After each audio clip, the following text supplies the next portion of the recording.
President calling out Fox News in an interview with the New Republic. He said, quote, one of the biggest factors is going to be how the media shapes debates. If a Republican member of Congress is not punished on Fox News or by Rush Limbaugh for working with a Democrat on a bill of common interest, then you'll see more of them doing it.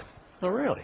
Joining us right now is editor-at-large at Breitbart.com and author of Bullies, How the Left's Culture of Fear and Intimidation Silences Americans, Ben Shapiro. Good morning, Ben. Hey, thanks for having me. Okay, what do you think of the president's quote there on Fox News and Rush Limbaugh? He's an imperial president, and he has dictatorial tendencies. I mean, the fact is that what he actually said in the rest of that quote is he talks about how the incentive structure needs to be changed. How exactly are you going to change that incentive structure? I mean, he's talking about silencing members of the media that he doesn't like. And he's done this before. I mean, he's put this freeze on Fox News for years, this idea that Fox News is some sort of evil force in the media. He's gone after Rush Limbaugh. He's attempted to start secondary boycotts of Rush Limbaugh in conjunction with groups like Media Matters. This is what he does. He's a bully.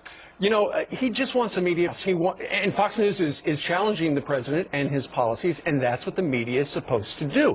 Essentially what he's saying is the media just not liberal enough. Well, I think he wants more than a media pass. I think he wants people who don't like him to be quiet. Because the fact is this, Fox News has never had a warm relationship, I would say, with the Obama administration, at least not from the perspective of the Obama administration. They've been trotting out spokespeople for years saying Fox News is an illegitimate news source. This goes all the way back to the very beginning. And what he's attempting to do now, when he says change the incentive structure, that should be scary language for any American who believes in the First Amendment on a fundamental level. All right. Meanwhile, the President of the United States sat down for an interview with 60 Minutes, sitting right next to Hillary Rodham Clinton, his Secretary of State, whose last day is Friday. What did you make of this love fest? Oh, yeah. I mean, there was so much love in the room. There was so much purple love in the room that it really should have... This wasn't 60 Minutes. This was 60 Shades of Grey. I mean, it was so ridiculously over the top. But this is what Steve Kroft is. I mean, he is the water boy for the Obama administration, for the Clintons. Remember, in 1992, he was the guy that the Clintons went to after the Jennifer Flowers thing broke so that they could try and walk that back. That was where the Tammy Wynette...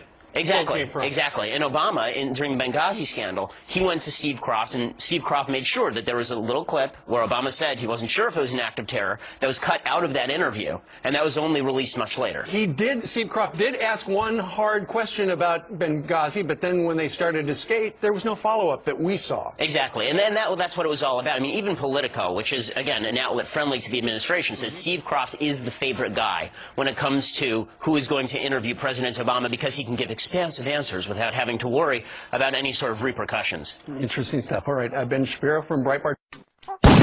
Stupid monkey.